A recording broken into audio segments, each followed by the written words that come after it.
Grand priest ये decide करते हैं कि जो उन्होंने प्लैनेट वेजिटा और गोकू और ब्रोली के बारे में देखा है वो उन्हें नहीं बताएंगे। यह जानने के बाद ग्रैंड प्रिस्ट वापस जेनोसामा के प्लेस पे आ जाते हैं और ग्रैंड प्रिस्ट कहते हैं कि जो मैं जानता हूँ वो इन बच्चों को नहीं बताऊंगा।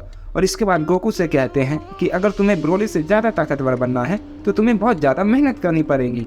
ये सुनकर गोकू बहुत ज़्यादा एक्साइटेड हो जाता है क्योंकि उसे मेहनत करना और ट्रेनिंग करना बहुत ज़्यादा पसंद है। और गोकू ये बात भी अच्छे से जानता था कि ब्रोली कोई आम सैयन नहीं है और वो एक बहुत ज़्यादा ताकतवर सैयन है। अगर उसे ब्रोली से आगे निकलना है तो उसे बहुत ज़्यादा मेहनत करनी होगी। और काफ़ी समय के बाद हम देखते हैं दोनों आपस में काफ़ी मिल जाते हैं और दोनों एक दूसरे के साथ भाई के जैसे रहने लगते हैं। गोकू ग्रैंड प्रिस्ट के साथ बहुत ज़्यादा ट्रेनिंग करने लगता है और वहीं दूसरी तरफ ब्रोली ग्रैंड प्रिस्ट के साथ बिल्कुल भी ट्रेनिंग नहीं करता था क्योंकि ब्रोली को ट्रेनिंग करना बिल्कुल भी पसंद नहीं था। और वहीं दूसरी तरफ हम गोकू को देखते हैं, वो ट्रेनिंग के बदौलत सुपर सैयन गॉड को अनलॉक कर लेता है।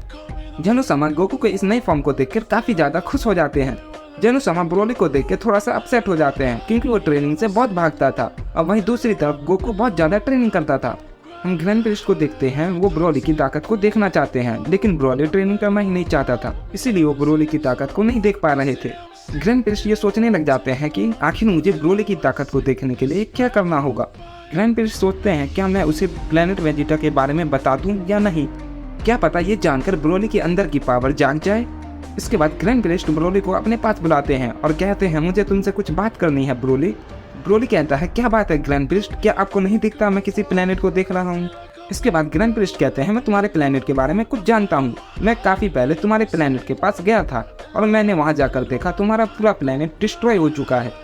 ये सुनकर ब्रोली थोड़ा सा सीरियस हो जाता है। ये देखकर ग्रैंड प्रिस्ट कहते हैं लगता है ब्रोली को थोड़ा गुस्सा आ रहा है, मुझे लगता है शायद ये तरीका मेरा काम कर जाएगा। इसके बाद ब्रोली रोने लगता है और ब्रोली एकदम से चिल्लाता है जिसकी वजह से जेनोसामा का प्लेस हिलने लग जाता है। इसके बाद हम देखते हैं हमें ब्रोली का एक सुपर सैयन लेजेंडरी फॉर्म देखने को मिलता है। ये देखकर गोकू थोड़ा सा हैरान हो जाता है और कहता है मेरे भाई के अंदर जो ताकत छुपी हुई थी लगता है वो जाग रही है, लगता है अब हमें ट्रेनिंग करने में और भी ज्यादा मजा आएगा। इसके बाद हम ब्रोली को देखते हैं, वो अपना पूरा कंट्रोल खो देता है क्योंकि वो पूरी तरीके से बेकाबू हो गया था। ये देखकर गोकू सुपर सैयन गॉड में बदल जाता है और ब्रोली का सामना करने के लिए तैयार हो जाता है। और हम देखते हैं गोकू ब्रोली की एक टांग पकड़ता है और उसे जेनोसामा की तरफ फेंक देता है।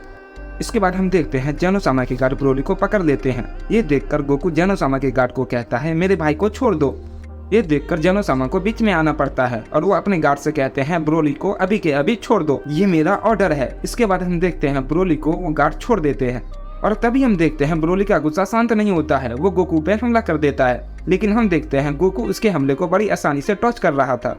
इसके बाद गोकू ब्रोली से कहता है ये तुम्हारी ट्रेनिंग का नतीजा है ब्रोली, तुम्हें और ज्यादा ट्रेनिंग करनी चाहिए थी। गोकू की ये बात सुनकर ब्रोली बहुत ज्यादा गुस्सा हो जाता है और वो अपनी पावर को और बढ़ाने लगता है और हम देखते हैं ब्रोली की पावर अब गोकू से भी बहुत ज्यादा हो चुकी थी। इसके बाद ब्रोली गोकू को एक घूंसा मार देता है। ये देखकर गोकू बहुत ज्यादा हैरान हो जाता है और कहता है इसने तो कभी ट्रेनिंग नहीं की थी, फिर इतना ज्यादा ताकतवर कैसे हो सकता है। गोकू कहता है इसकी पावर तो मेरी गॉड की पावर को टक्कर दे रही है। और हम देखते हैं ब्रोली गोकू की पावर से बहुत ज्यादा आगे निकल जाता है। इसके बाद ब्रोली गोकू को बहुत बुरी तरीके से पीट रहा होता है। ये देखकर जेनोसामा बिल्कुल हैरान रहते हैं कि आखिर ब्रोली इतना ज्यादा ताकतवर कैसे है, इसने तो कभी ट्रेनिंग भी नहीं की लेकिन इसके अंदर की ताकत गॉड की ताकत से भी काफी ज्यादा है। ब्रोली गोकू को बहुत बुरी तरीके से पीट रहा था, इसलिए ग्रैंड प्रिस्ट बीच में आ जाते हैं और वो गोकू को बचा लेते हैं और ग्रैंड प्रिस्ट अपने हाथों से ब्रोली के सर पर हमला करते हैं और ब्रोली बेहोश होकर जमीन पर गिर जाता है।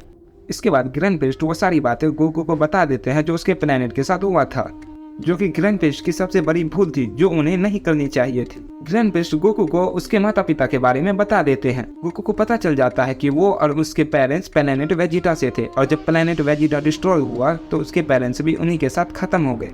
ग्रैंड प्रिस्ट ये भी बताते हैं कि उन्होंने गोकू को बचाने के चक्कर में अपने आप को सैक्रिफाइस कर दिया और प्लैनेट वेजिटा को फ्रीजा ने डिस्ट्रॉय किया था।